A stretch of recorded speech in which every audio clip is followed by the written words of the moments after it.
Hey everybody, it's David from davidiam.com, bringing you another quick video here. Just this one's on exporting out of Lightroom.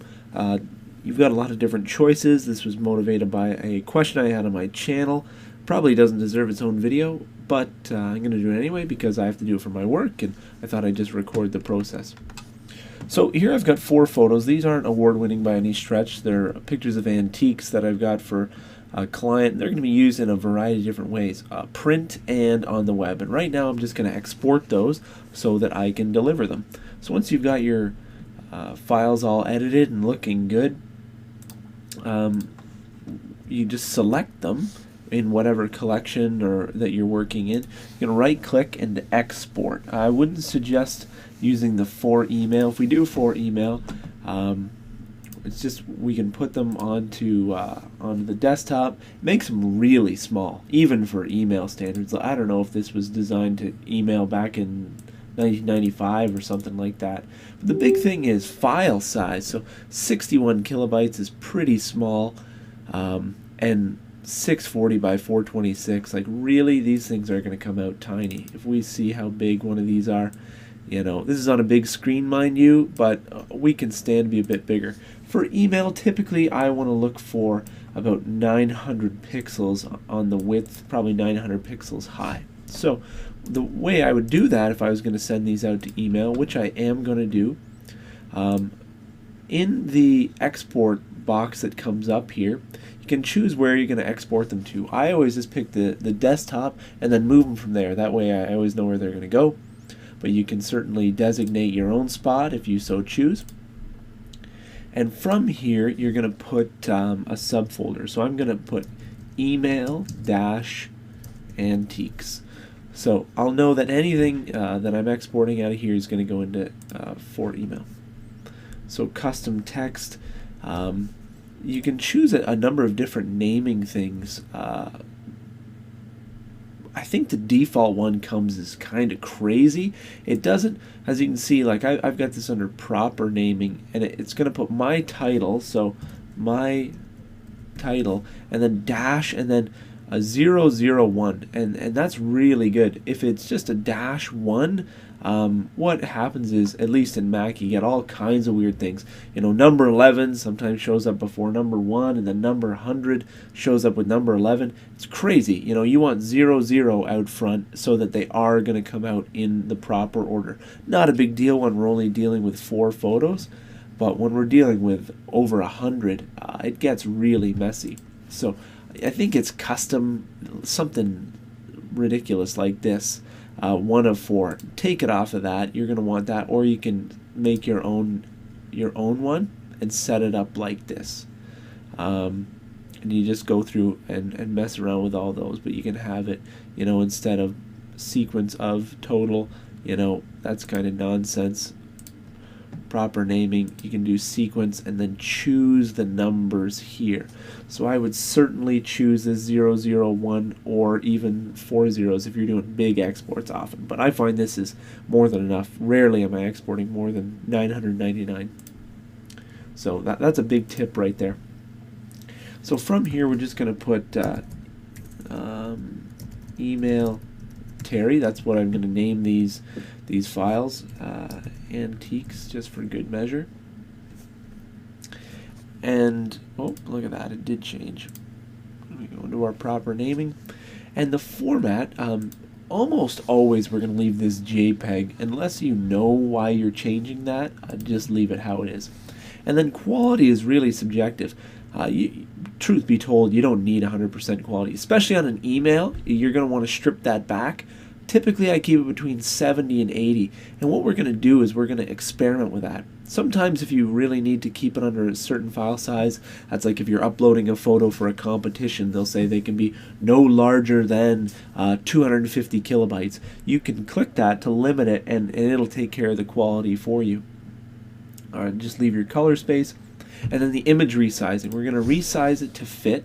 These were sized for something else, but I'm just going to constrain these to 900 by 900. Now you can do whatever you like. Typically 300 pixels per inch, that's intended for print. So if you wanted to print something 10 inches wide, you're going to want 3,000 pixels. Now if your file isn't that big, Lightroom will upsize it, can degrade image quality, so you got to use that with caution.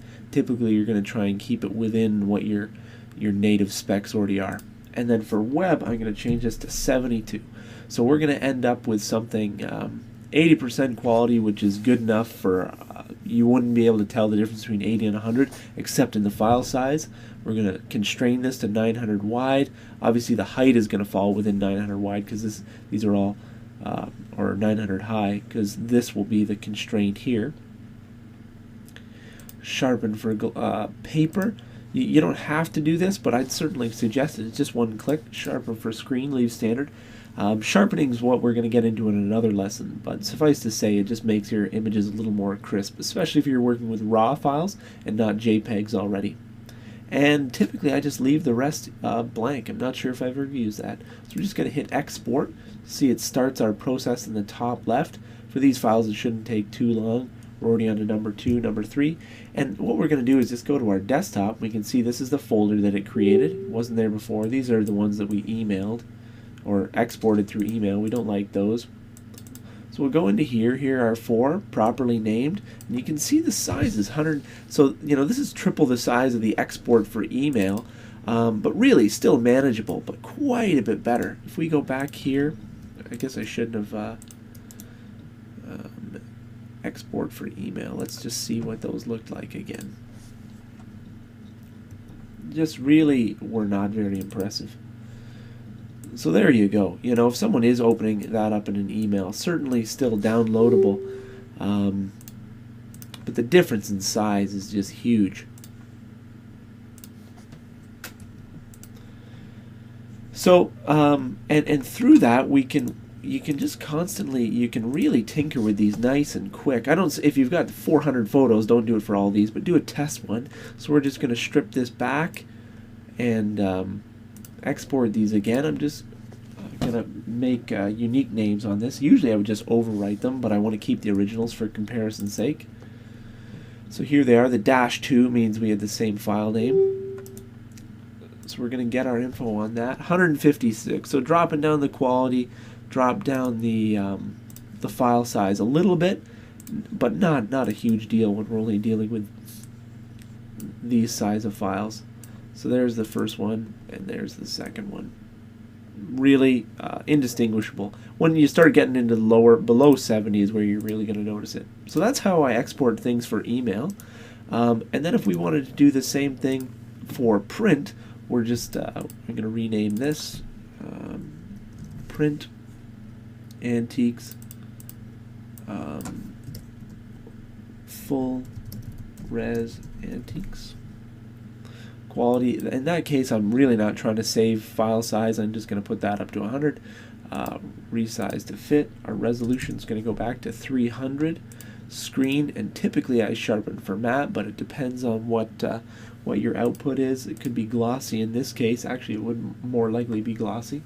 And then we're going to export those again. So you're going to see quite a difference here.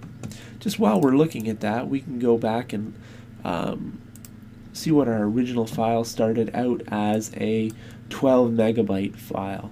So once we've compressed it down into a JPEG, here's our print, here's our email, 5.7 megabytes. So pretty sizable file, but obviously you can see the difference in the size is pretty large.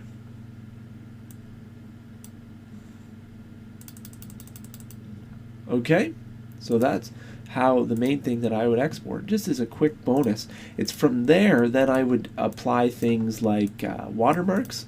So if we go into Photoshop, you can create an action that'll put your watermark on. So in this case, I've got my davidIam.com. I can maybe make a thing about this, but probably not too soon. And from here, I'm just going to choose the file to batch. We wanted the email antiques. Going to choose, hit OK. This is going to slam my watermark down in the bottom left there, or bottom right rather. And here is what our new ones look like.